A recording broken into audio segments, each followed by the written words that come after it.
ವಾಲ್ಮೀಕಿ ರಾಮಾಯಣದ ಅರಣ್ಯಕಾಂಡದ 66ನೇ ಸರ್ಗ ಮುಕ್ತಾಯ ಆದಾಗ ಲಕ್ಷ್ಮಣ ರಾಮನನ್ನ ಸಂತೈಸಿ ಲೋಕ ಸಂಹಾರ ಮಾಡಲಿಕ್ಕೆ ಆತ ಉದ್ಯುಕ್ತನಾಗಿದ್ದನ್ನ ತಡೆದದ್ದು, ಆ ಮೂಲಕ ರಾಮ ಶಾಂತ ಆಗಿದ್ದ ಘಟನೆಯನ್ನ ನಾವು ಶ್ರವಣ ಮಾಡಿದ್ವಿ. ಅಲ್ಲಿಂದ ಮುಂದೆ ರಾಮಲಕ್ಷ್ಮಣರಿಬ್ಬರು ಜಟಾಯುವನ್ನ ಸಂಧಿಸಿದ ವರ್ಣನೆ ಇದೆ. ರಾಮ ಲಕ್ಷ್ಮಣನಿಗಿಂತ ಮೊದಲನೇ ಹುಟ್ಟಿದವನಾದ್ರೂ ಆ ಲಕ್ಷ್ಮಣನ ಮಾತನ್ನ ಒಪ್ಪಿದ್ನಂತೆ. ಪೂರ್ವಜೋಪಿ ಉಕ್ತ ಮಾತ್ರಸ್ತು, ಹೇಳಿದ ಮಾತ್ರಕ್ಕೆ ನೀನ್ಯಾವ ನನಗೆ ಹೇಳ್ತೀವೋ ಅನ್ನಲಿಲ್ಲ. ಹೇಳಿದ ಕೂಡಲೇ ಅವನು ಹೂ ಅಂದ್ಬಿಟ್ಟ. ಲಕ್ಷ್ಮಣೇನ ಸುಧಾರಿಸ್ತದೆ, ಯಾಕೆಂದ್ರೆ ಆತ ಹೇಳಿದ ಮಾತು ಒಳ್ಳೆ ಮಾತಾಗಿರ್ತದೆ, ಸಾರಗ್ರಾಹಿ. ಒಳ್ಳೆ ಮಾತನ್ನು ಯಾರೇ ಹೇಳಲಿ ಅದರ ಸಾರವನ್ನು ತಗೊಳ್ಳೋದು ಅವನ ಸ್ವಭಾವ ಆಗಿತ್ತು ರಾಮಂದು. ಮತ್ತು ಅದನ್ನು ಅವನು ಹೇಳಿದ ಮಾತಾದರೂ ಕೂಡ ಕೇವಲ ಹರಕೆಯ ಮಾತಾಗಿರಲಿಲ್ಲ, ಮಹಾಸಾರಂ, ಅದ್ಭುತವಾದ ಮಾತಾಗಿತ್ತು. ಅದಕ್ಕಾಗಿ ಅದನ್ನು ಸ್ವೀಕಾರ ಮಾಡಿದ. ಅದಕ್ಕೊಂದು ಸುಭಾಷಿತ ಏನು ಹೇಳ್ತದಂದ್ರೆ, ಯುಕ್ತಿಯುಕ್ತಂ ವಚೋಗ್ರಾಹ್ಯಂ ಬಾಲಾದಪಿ ಶುಕಾದಪಿ. ಯುಕ್ತಿಯುಕ್ತವಾದ ಮಾತಾಗಿದ್ರೆ, ಸೂಕ್ತವಾದ ಮಾತಾಗಿದ್ರೆ ಅದು ಆ ಮಾತನ್ನ ಬಾಲಕನೇ ಹೇಳಲಿ, ಶುಕನೇ ಹೇಳಲಿ, ಗಿಣಿಯೇ ಹೇಳಲಿ, ಅದರ ಅರ್ಥವನ್ನು ಅದು ಎಷ್ಟರ ಮಟ್ಟಿಗೆ ತಿಳ್ಕೊಂಡಿರೋದಿಲ್ಲ ಅದೆಲ್ಲ ಮುಂದಿನ ವಿಷಯ. ಅಂತ ಅವ್ರು ಹೇಳಿದ್ದಾರೆ, ಹೇಳಿದ್ದು ಸತ್ಯ ಅಂತ ಅನ್ಸಿದ್ರೆ ಅದನ್ನು ಒಪ್ಕೊಂಡು ಬಿಡಬೇಕು, ಪ್ರತಿಷ್ಠೆಗಾಗಿ ಅದನ್ನು ನಿರಾಕರಣೆ ಮಾಡಬಾರ್ದು ಅಂತ ಒಂದು ಸುಭಾಷಿತ.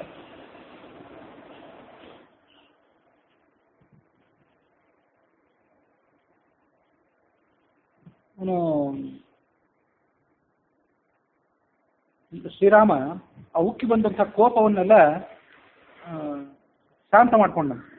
ಶಾಂತ ಮಾಡಿಕೊಂಡು ಮುಂದೆ ಲಕ್ಷ್ಮಣ ಏನು ಹೇಳ್ತಾನೆ ಅದನ್ನು ಆಲಿಸಲಿಕ್ಕೆ ಪ್ರಾರಂಭ ಮಾಡಿದ. ರಾಮೋ ಲಕ್ಷ್ಮಣ ಮಬ್ರವೀತ್, ಯಾಕೆ ನೀನೇನು ಹೇಳ್ತಿ ಹೇಳು, ನಿನ್ನ ಮಾತನ್ನು ನಾನು ಕೇಳ್ತೇನೆ ಅಂತ ಹೇಳಿದೆ. ಅವಸ್ತಬ್ಧ ಧನುಶ್ಚಿತ್ರಂ ಅಂತಿದೆ. ಕವಿಗಳಿಗೆ ಅವಸರ ಇದ್ದರೆ ಆಗಿನ ಎಲ್ಲ ಪರಿಸ್ಥಿತಿಗಳನ್ನು ಅವರಿಗೆ ವರ್ಣನೆ ಮಾಡಲಿಕ್ಕೆ ಆಗೋದಿಲ್ಲ. ವಾಲ್ಮೀಕಿ ರಾಮ ನಿಂತ ಹೇಗೆ, ಕೂತ್ಕೊಂಡ ಹೇಗೆ, ಅವನೆಲ್ಲ ದಿನಚರಿಯೆಲ್ಲ ವಾಲ್ಮೀಕಿ ಕವಿಗಳಿಗೆ ಹೊಳೆದಿತ್ತಂತೆ. ಇದು ನನಗೆ ಬಹಳ ಮನಸ್ಸಿಗೆ ಸಂತೋಷ ಅನಿಸುವಂಥ ವರ್ಣನೆ ಇದು. ಅವಷ್ಟಬ್ಧ ಧನುಶ್ಚಿತ್ರಂ, ಆ ಧನಸ್ಸನ್ನು ಹೀಗೆ ಆಧಾರವಾಗಿ ಇಟ್ಕೊಂಡು ನಿಂತ್ಕೊಂಡ. ಅವಷ್ಟಂಭನ ಅಂತ ಅದರ ಮೇಲೆ ಅವಲಂಬನ ಮಾಡ್ಕೊಂಡು ನಿಂತ್ಕೊಂಡ. ದಣದಿದ್ದರಿಂದನೋ ಮತ್ತೆ ಯಾವ ಕಾರಣದಿಂದಲೋ ಅಂತ ತನಗೆ ನಿಂದಿರ್ಲಿಕ್ಕೆ ಶಕ್ತಿ ಇರಲಿಲ್ಲ, ಅದಕ್ಕೆ ಧನುಸ್ಸನ್ನು ಆಧಾರವಾಗಿ ಇಟ್ಕೊಂಡು ನಿಂತ್ಕೊಂಡ ಅಂತ ಹೇಳ್ತಾರೆ. ನಿಂತ್ಕೊಂಡು ಈ ಮುಂದಿನಂತೆ ಮಾತು ಹೇಳಿದ, ನೀನು ಹೇಳಿದ ಸರಿ, ಮುಂದೆ ನಾವು ಎಲ್ಲಿಗೆ ಹೋಗೋಣ, ಯಾವ ಉಪಾಯದಿಂದ ಸೀತೆಯನ್ನು ಹುಡ್ಕೋಣ ಅಂತ ಲಕ್ಷ್ಮಣ ಮಾತು ಹೇಳಿದ. ಇದೇ ಜನಸ್ಥಾನದಲ್ಲೇ ನಾವು ಅವಳನ್ನು ಅನ್ವೇಷಣೆ ಮಾಡಬೇಕು. ಅನೇಕ ರಾಕ್ಷಸರು ಇನ್ನೂ ಇಲ್ಲೇ ಇದ್ದಾರೆ. ದೊಡ್ಡ ದೊಡ್ಡ ಪರ್ವತಗಳಿವೆ, ಗುಹೆಗಳಿವೆ, ಕಿನ್ನರರು ಕಿಂಪುರುಷರ ವಾಸಸ್ಥಳಗಳಿವೆ. ಅಲ್ಲೆಲ್ಲ ಸಾಮಾನ್ಯ ಮನುಷ್ಯರು ಹೋಗೋದೇ ಸಾಧ್ಯ ಇಲ್ಲ.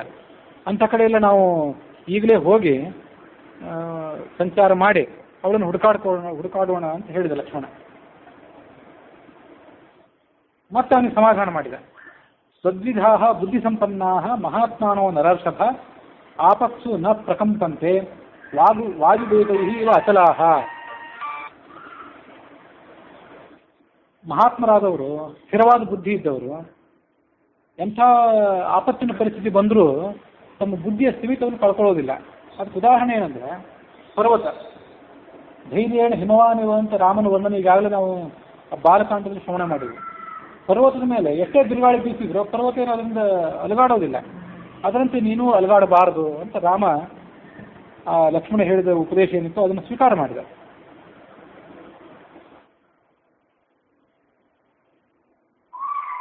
ಮುಂದೊಂದು ಕಡೆ ಅವ್ರು ಹೀಗೆ ಸಂಚಾರ ಮಾಡ್ತಾ ಹೋದಾಗ ದೊಡ್ಡ ಪರ್ವತದಂತೆ ಕತ್ತರಿಸಿ ಹೋದಂಥ ಪರ್ವತದಂತೆ ಬಿದ್ದಿದ್ದ ಜಟಾಯು. ಅದನ್ನ ಈ ರಾಮ ಲಕ್ಷ್ಮಣರಿಬ್ಬರು ನೋಡಿದರು.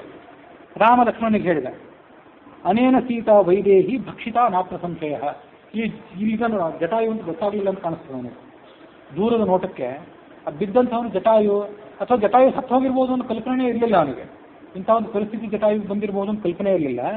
ಹಾಗಾಗಿ ಆ ಜಟಾಯುವಿನ ಕೊಕ್ಕೆಲ್ಲ ರಕ್ತ ಸಿಕ್ತ ಆಗಿತ್ತಲ್ಲ, ಹಾಗಾಗಿ ಅವನೇ ಲಕ್ಷ್ಮಣನನ್ನ ಸೀತೆಯನ್ನು ಭಕ್ಷಣೆ ಮಾಡಿರಬೇಕು ಅಂತ ಅನಿಸ್ತು ರಾಮನಿಗೆ. ಹದ್ದಿನ ರೂಪದ ರಾಕ್ಷಸ ಇವನು, ಸೀತೆಯನ್ನು ತಿಂದು ಹಾಕಿ ಸುಖವಾಗಿ ಮಲಗಿದ್ದಾನೆ, ಇವನನ್ನು ಕೊಂದು ಬಿಡೋಣ ಅಂದ ರಾಮ. ಆ ಪಕ್ಷಿಯನ್ನು ನೋಡೋಣ ಅಂತ ಅದು ಹತ್ರ ಹೋದ. ಆವಾಗ ಅದು ರಾಮನಿಗೆ ಈ ಮುಂದಿನಂತೆ ಮಾತು ಹೇಳಿತು, ಸೀತೆಯನ್ನು ನೀನು ಎಲ್ಲ ಪರ್ವತ ಗುಹೆ ನದಿ ತೀರಗಳಲ್ಲೆಲ್ಲ ಹುಡುಕಾಡ್ತಾ ಇದ್ದಿ, ಅರಣ್ಯಗಳೆಲ್ಲ ಹುಡುಕಾಡ್ತಾ ಇದ್ದಿ. ಹೇಗೆ ಹುಡುಕಾಡ್ತಿದ್ದೆ ಅಂದರೆ ಸಂಜೀವಿನಿಯನ್ನು ಹುಡುಕಾಡುವಂತೆ ಹುಡುಕಾಡ್ತಿದ್ದೆ. ಸಂಜೀವಿನಿ ಔಷಧಿ, ಅದು ಶರೀರಗಳಿಗೆ ದೇಹ ಮನಸ್ಸುಗಳಿಗೆ ಹಿತ ಮಾಡುವಂಥ ಔಷಧ. ಅದನ್ನು ಕಾಡು ಮೇಡುಗಳಲ್ಲಿ ಮನುಷ್ಯ ಅವಶ್ಯಕತೆ ಇದ್ದ ಮನುಷ್ಯ ಹೇಗೆ ಹುಡುಕಾಡ್ತಾನೋ ಹಾಗೆ ನೀನು ಸೀತೆಯನ್ನು ಹುಡುಕಾಡ್ತಾ ಇದ್ದಿ. ಆ ಔಷಧ ಹೇಗೆ ದೇಹ ಮನಸ್ಸುಗಳಿಗೆ ಹಿತಕರನೋ ಹಾಗೆ ಇವನಿಗೂ ಸೀತೆ ಹಿತಕರಳು ಅಂತ ಅದರ ಅರ್ಥ. ಆ ಸೀತೆಯನ್ನು ರಾವಣ ಅಪಹಾರ ಮಾಡ್ಕೊಂಡು ಹೋಗಿಬಿಟ್ಟ. ಅವನು ಬರೇ ಸೀತೆಯನ್ನು ಅಪಹಾರ ಮಾಡಲಿಲ್ಲ, ನನ್ನ ಪ್ರಾಣದ ಜೊತೆಗೇನೆ ಸೀತೆಯನ್ನು ಅಪಹಾರ ಮಾಡಿದ ಅಂದ ಜಟಾಯು. ನಾನು ಅದನ್ನು ನೋಡಿದೆ, ಅವಳ ಕಡೆಗೆ ಧಾವಿಸಿದೆ, ರಾವಣನ ಜೊತೆಗೆ ಯುದ್ಧ ಮಾಡಿದೆ. ನಾನು ಆ ರಾವಣನನ್ನು ಗಾಯಗೊಳಿಸಿದೆ. ರಾವಣ ನೆಲದ ಮೇಲೆ ಬಿದ್ದ. ಅವನು ಮುರಿದು ಹೋಗಿದ ಧನುಸ್ಸು ಇಲ್ಲಿದೆ ನೋಡು, ಅವನ ಬಿಟ್ಟ ಬಾಣಗಳು, ಅವನ ಸಾರಥಿ, ರಥ, ಕುದುರೆಗಳು ಎಲ್ಲ ಇಲ್ಲೇ ಇವೆ. ನನ್ನ ಎರಡೂ ರೆಕ್ಕೆಗಳನ್ನು ಖಡ್ಗದಿಂದ ಕತ್ತರಿಸಿ ಅವನು ಆಕಾಶಕ್ಕೆ ಹಾರಿಬಿಟ್ಟ ಅಂತ ಅಲ್ಲಿ ನಾವು ಆ ವರ್ಣನೆ ಶ್ರವಣ ಮಾಡ್ತೇವೆ. ಈ ಬಾಲರಾಮಾಯಣದಲ್ಲಿ ವಿಶ್ವನಂದನ ಶ್ರೀಪಾದರು ಅದೊಂದು ಹೆಚ್ಚಿನ ಮಾಹಿತಿಯನ್ನು ಹೇಳಿದ್ರು. ನನಗೆ ಆವತ್ತೊಂದು ಹೇಳಲಿಕ್ಕಾಗಿರಲಿಲ್ಲ, ನಾನು ಮರ್ತೋಗಿಬಿಟ್ಟಿದ್ದೆ. ಈ ರಾವಣ ಮತ್ತು ಜಟಾಯುವಿನ ನಡುವೆ ಯುದ್ಧ ಆಯ್ತಲ್ಲ, ಹಾಗೆ ಯುದ್ಧ ಆದಾಗ ಎಷ್ಟೊತ್ತಾದರೂ ರಾವಣನಿಗೆ ಜಟಾಯುವನ್ನು ಸೋಲಿಸಲಿಕ್ಕಾಗಿರಲಿಲ್ಲ ಅಂತ. ಆಗ ಈ ರಾವಣ ಜಟಾಯುವಿಗೆ ಮೋಸ ಮಾಡುವ ಕಾರಣಕ್ಕಾಗಿ ನನಗೂ ನಿನಗೂ ಸಮವಾಗಿ ಯುದ್ಧ ನಡೀತಿದೆ, ಯಾರೂ ಸೋಲೋದು ಇಲ್ಲ ಗೆಲ್ಲೋದು ಇಲ್ಲ, ನಿನ್ನ ಬಲ ಎಲ್ಲಿದೆ ಹೇಳು, ನಾನು ನನ್ನ ಬಲ ಎಲ್ಲಿದೆ ಹೇಳ್ತೀನಿ ಅಂದಿಟ್ನಂತೆ. ಆಗ ಮೋಸ ಹೋದಂಥ ಜಟಾಯು ನನ್ನ ಬಲ ರೆಕ್ಕೆಯಲ್ಲಿದೆ ಅಂದ್ಬಿಟ್ನಂತೆ. ಇವನು ತನ್ನ ಬಲ ಎಲ್ಲಿದೆ ಅಂತ ಹೇಳಲಿಲ್ಲ. ರಾವಣ ರೆಕ್ಕೆಗಳನ್ನು ಖಡ್ಗದಿಂದ ಕತ್ತರಿಸಿದ, ಆ ಜಟಾಯು ಕೆಳಗೆ ಬಿದ್ದ. ಆಮೇಲೆ ರಾವಣ ಸೀತೆಯನ್ನು ಅಪಹಾರ ಮಾಡ್ಕೊಂಡು ಹೋಗಿಬಿಟ್ಟ ಅಂತ ಅದೊಂದು ಕಥೆ ಹೇಳ್ತಾರೆ. ಅದು ಬಹುಶಃ ಎಲ್ಲೋ ಅದ್ಭುತ ರಾಮಾಯಣ, ಅಧ್ಯಾತ್ಮ ರಾಮಾಯಣದಲ್ಲಿ ಇದ್ದಿರಬೇಕು, ಆನಂದ ರಾಮಾಯಣದಲ್ಲಿ ಇಲ್ಲ ಅಂತೂ ಅದೊಂದು ಕಥೆ.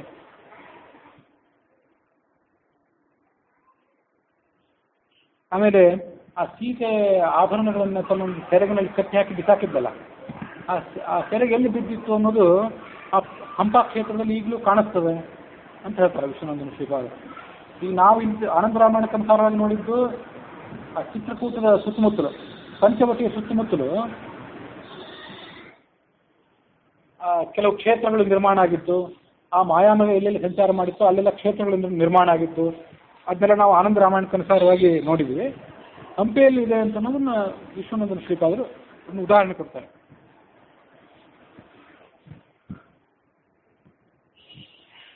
ರಾವಣ ಅವಳನ್ನು ಅಪಹಾರ ಮಾಡ್ಕೊಂಡು ಹೋಗಿಬಿಟ್ಟ. ನನಗೆ ಬಹಳ ಆಯಾಸ ಆಗಿತ್ತು, ಹಾಗಾಗಿ ಆ ರಾವಣನನ್ನು ತಡೆಯಲಿಕ್ಕೆ ನನಗಾಗಲಿಲ್ಲ.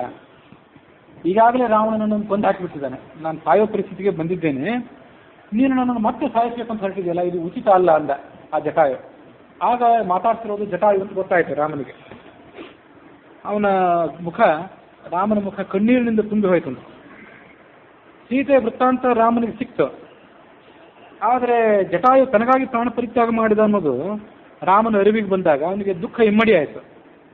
ಆ ಜಟಾಯುವನ್ನು ಗಾಢವಾಗಿ ಆಲಿಂಗನ ಮಾಡಿಕೊಂಡ, ಧನಸ್ಸನ್ನು ಕೆಳಗಿಟ್ಟ. ಮತ್ತೊಂದು ಕ್ಷಣಕ್ಕೆ ರಾಮನೇ ಭೂಮಿ ಮೇಲೆ ಬಿದ್ದುಬಿಟ್ಟ ಮೂರ್ಛೆ ಹೋಗಿ. ಇನ್ನೊಂದು ಕ್ಷಣಕ್ಕೆ ಎಚ್ಚೆತ್ತುಕೊಂಡ. ಲಕ್ಷ್ಮಣನಿಗೂ ಆ ಜಟಾಯುವಿನ ಪರಿಸ್ಥಿತಿಯನ್ನು ನೋಡಿ ಸಂಕಟ ತಡೀಲಿಕ್ಕಾಗಲಿಲ್ಲ. ಜಟಾಯುವಿಗೆ ಹೆಚ್ಚು ಮಾತಾಡ್ಲಿಕ್ಕೆ ಆಗ್ತಿರ್ಲಿಲ್ಲ, ಉಸಿರು ಮೇಲ್ಮುಖವಾಗಿ ಹೊರಲಿಕ್ಕೆ ತಯಾರಾಗಿತ್ತು.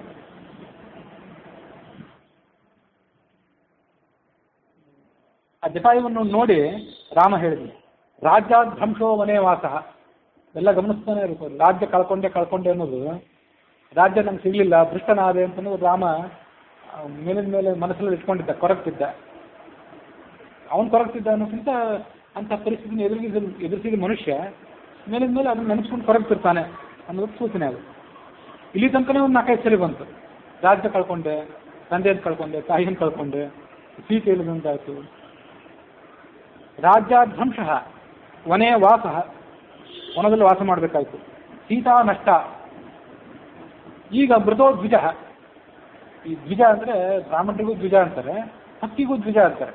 ಅದು ಒಮ್ಮೆ ಮೊಟ್ಟೆಯಿಂದ ರೂಪದಿಂದ ಹೊರಗೆ ಬಂದಿತ್ತು, ಮತ್ತೊಮ್ಮೆ ಮೊಟ್ಟೆಯನ್ನು ಹೊಡೆದು ಹೊರಗೆ ಬಂದಿತ್ತು. ಹಾಗಾಗಿ ಈ ಜಟಾಯುವಿನು, ನಮ್ಮ ಹಿತೈಷಿಯಾದ ಈ ಜಟಾಯುವಿನು ಈಗ ಮರಣ ಹೊಂದಿತ್ತು.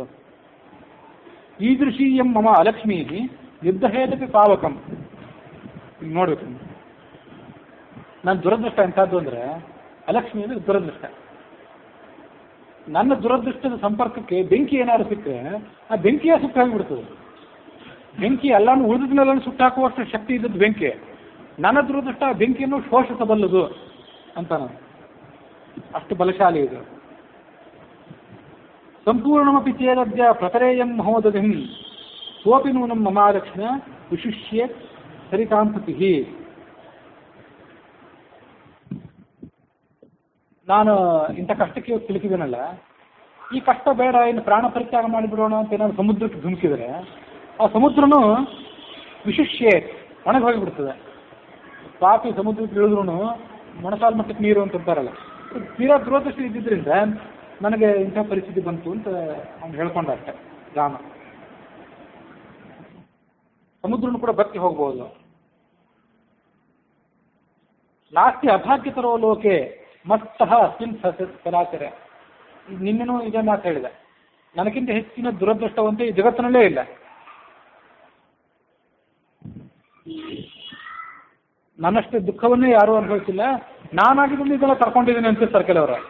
ಮನುಷ್ಯನ ದುರಹಂಕಾರ ಸಂಪತ್ತಿನ ತುದಿಯೊಳಗೆ ಮೆರೆತಿರ್ತಾನಲ್ಲ, ಅವಾಗಲೂ ಒಂದು ದುರಹಂಕಾರ ಕಾಣಿಸ್ತಿರ್ತದೆ.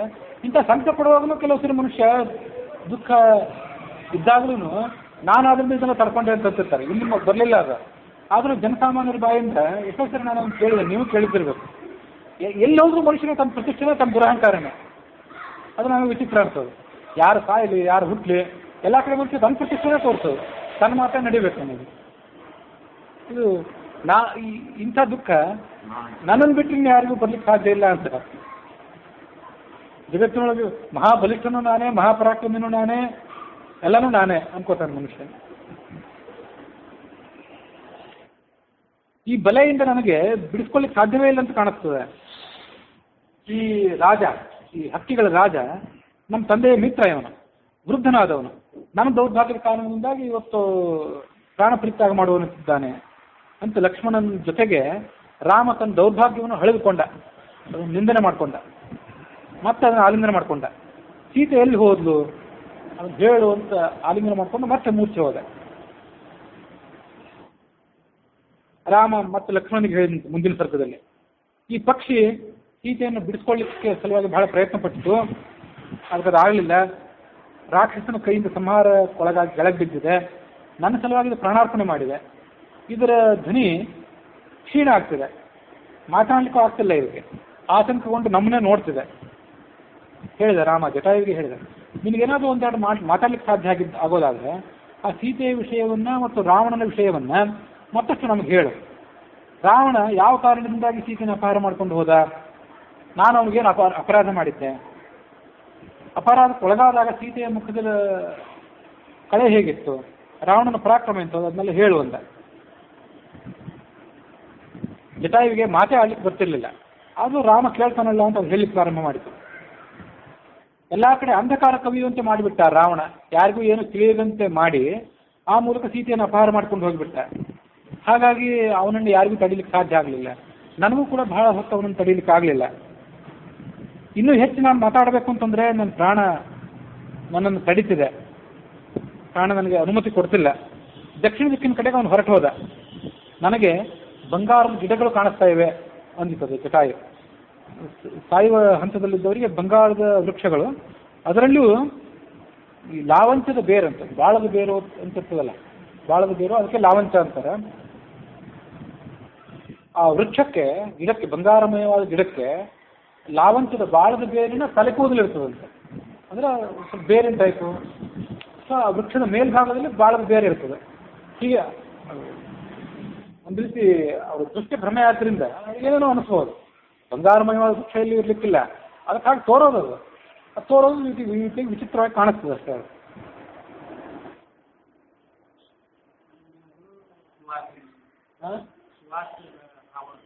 ಅದೇ ಆ ಬಾಳದ ಬೇರು ಸುವಾಸನೆ ಬೀರುವಂಥದ್ದು.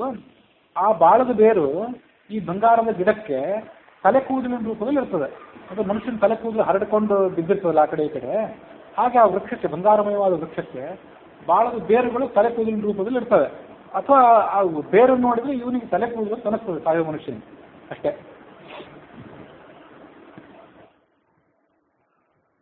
ಇದು ವಿಂದ ಅನ್ನೋ ಮುಹೂರ್ತ. ಆ ಜಟಾಯು ಪಕ್ಷಿಗೆ ಅಷ್ಟೆಲ್ಲ ಜ್ಞಾನ ಇತ್ತು. ರಾವಣ ಸೀತೆಯನ್ನು ಅಪಹಾರ ಮಾಡ್ಕೊಂಡು ಹೋಗಿದ್ದ ಮುಹೂರ್ತ ಏನಿತ್ತಲ್ಲ, ಅದು ವಿಂದ ಅನ್ನೋ ಮುಹೂರ್ತ. ಆ ವಿಂದ ಮುಹೂರ್ತದಲ್ಲಿ ಅವನು ಅಪಹಾರ ಮಾಡ್ಕೊಂಡು ಹೋದ. ಆ ಮೂರ್ಖ ಅದನ್ನು ಗಮನಿಸಲಿಲ್ಲ. ಅದು ಅವನಿಗೆ ಒಳ್ಳೇದಾಗೋದಿಲ್ಲ, ಅದರಿಂದ ನಿನಗೆ ಒಳ್ಳೇದಾಗ್ತದೆ ಅಂತ ಜಟಾಯು.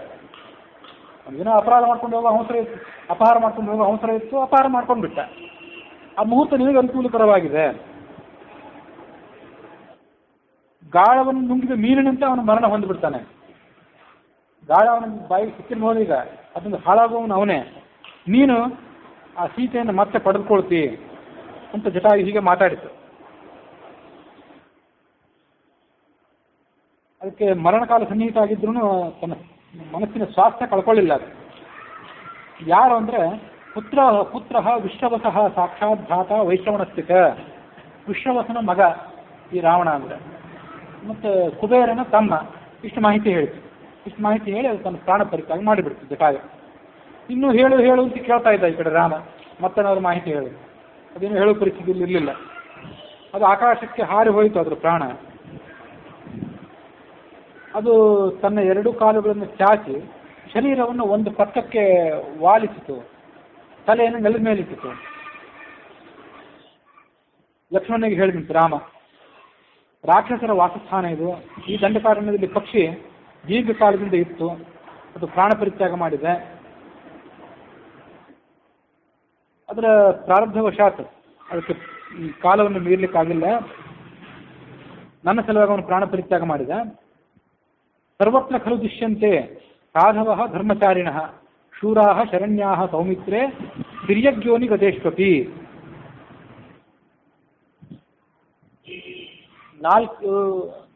ಎರಡು ಕಾಲಿನ ಮನುಷ್ಯರೇನಿರ್ತಾರಲ್ಲ, ಇವರಲ್ಲೇ ಸಜ್ಜನರು ಪರೋಪಕಾರಿಗಳು ಇರ್ತಾರೆ ಅಂತಲ್ಲ.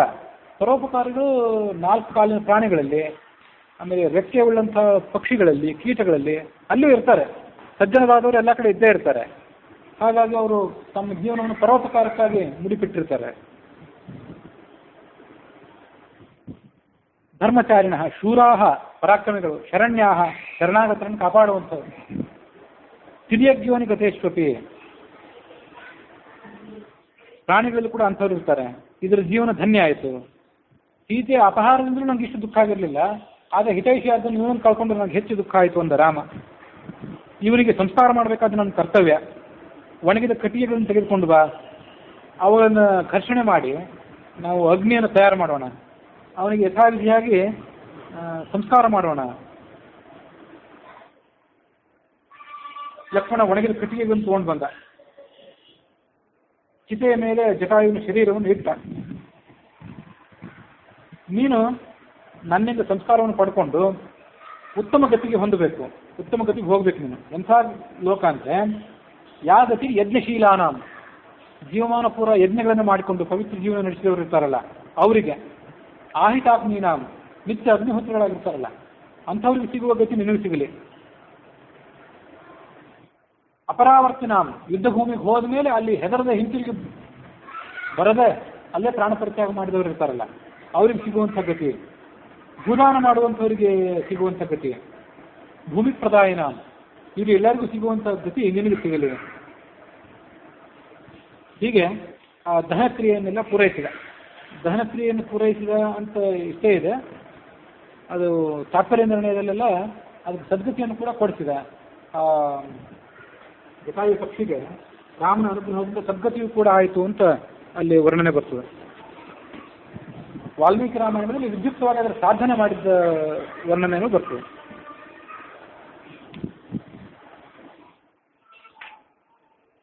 ಅನ್ವೇಷಮಾಣ ಇವ ತಂಚ ದದರ್ಶ ಗೃಧ್ರಂ ಸೀತಾಂ ರಿರಕ್ಷಿತುಮಥೋ ರಿಪುಣಾ ವಿಷಕ್ತಂ ಮಂದಾತ್ಮಚೇಷ್ಟಂ ಅಮನೋಕ್ತಮರೇಶ್ಚ ಕರ್ಮ ಶ್ರುತ್ವಾ ಮೃತಂ ತಮದಹತ್ ಸ್ವಗತಿಂ ತಥಾದಾತ್. ತನ್ನ ಗತಿ, ತನ್ನ ಲೋಕಕ್ಕೆ ಆತನನ್ನು ಕಳಿಸಿಕೊಟ್ಟ ಅಂತ ತಾತ್ಪರ್ಯ ನಿರ್ಣಯದ ಮಾತಿದೆ. ಇದಾದ ಬಳಿಕ ವಾಲ್ಮೀಕಿ ರಾಮಾಯಣದಲ್ಲಿ ಅದಕ್ಕೆ ರಾಮಲಕ್ಷ್ಮಣರಿಬ್ಬರು ಸೇರಿ ಶ್ರಾದ್ದ ಮಾಡಿದ್ರ ವರ್ಣನೆ ಇದೆ.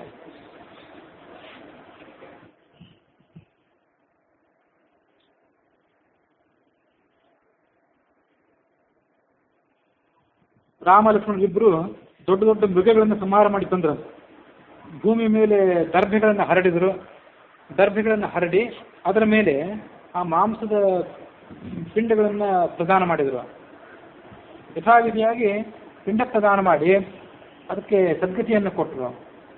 ಶ್ರಾದ್ದ ಮಾಡುವಾಗ ಪಿತೃಮೇಧ ಮಹಾ ಮಂತ್ರಗಳನ್ನು, ಗತಿಸಿದ ಪಿತೃಗಳಿಗೆ ಸದ್ಗತಿಯಾಗಲಿ ಅಂತ ಯಾವ ಮಂತ್ರಗಳನ್ನು ಜಪ ಮಾಡ್ತಾರಲ್ಲ ಆ ಮಂತ್ರಗಳನ್ನೆಲ್ಲ ಪಾರಾಯಣ ಮಾಡಿದರು ಈ ಇಬ್ಬರು ಅಣ್ಣ ತಮ್ಮಂದರು. ಸ್ವರ್ಗ ಪ್ರಾಪ್ತಿಗಾಗಿ ಆ ಮಂತ್ರಗಳನ್ನು ಜಪ ಮಾಡಿದ. ಆಮೇಲೆ ಜಲತರ್ಪಣವನ್ನು ಕೊಟ್ಟ. ಮುಂದೆ ಗೋದಾವರಿ ತೀರ್ಥದಲ್ಲಿ ಸ್ನಾನ ಮಾಡಿ ಅಲ್ಲಿಂದ ಅವನಿಗೆ ಸದ್ಗತಿಯನ್ನು ಕೊಡಿಸಿ ಅವರಿಬ್ಬರು ಕೂಡ ಮುಂದೆ ಅರಣ್ಯವನ್ನು ಪ್ರವೇಶ ಮಾಡಿದರು. ಅರಣ್ಯದಲ್ಲಿ ಸೀತೆಯನ್ನು ಹುಡುಕ್ತಾ ಪಶ್ಚಿಮ ದಿಕ್ಕಿನ ಕಡೆಗೆ ಅವ್ರು ಹೊರಟರು. ದಕ್ಷಿಣ ದಿಕ್ಕಿನ ಕಡೆಗೆ ಹೋಗಬೇಕಾಗಿತ್ತು, ಆದರೆ ಪಶ್ಚಿಮ ದಿಕ್ಕಿನ ಕಡೆಗೆ ಹೊರಟರು. ಅಲ್ಲಿಂದ ಮುಂದೆ ದಕ್ಷಿಣ ಕಡೆಗೆ ತಿರುಗಿದ್ರು. ಭಯಂಕರವಾದಂಥ ಅರಣ್ಯ ಅದು, ನಾನಾ ಥರದ ಮೃಗ ಪಕ್ಷಿಗಳೆಲ್ಲ ಇದ್ದದ್ದು. ಅಲ್ಲೊಬ್ಬ ರಾಕ್ಷಸಿಯನ್ನು ನೋಡಿದ್ರಂತ. ಗುಹೆ, ಭಯಂಕರವಾದಂಥ ಪಾತಾಳದಂಥ ಗುಹೆ ಅದು. ಅಲ್ಲೊಬ್ಬ ರಾಕ್ಷಸಿಯನ್ನು ನೋಡಿದ್ರು. ವಿಕಾರವಾದಂಥ ಮುಖ ಅವಳದು, ದೊಡ್ಡ ಶರೀರ, ದುರ್ಬಲರಾದವರು, ಅಳ್ಳೆದೆಯವರು. ಅವಳ ವಿಕಾರವಾದ ಶರೀರವನ್ನು ನೋಡಿಯೇ ಪ್ರಾಣ ಕಳ್ಕೋಬೇಕು, ಅಲ್ಲೇ ಎದೆ ಹೊಡೆದು. ಅಂಥ ಭಯಂಕರವಾದಂಥ ಶರೀರ ಅವಳದು.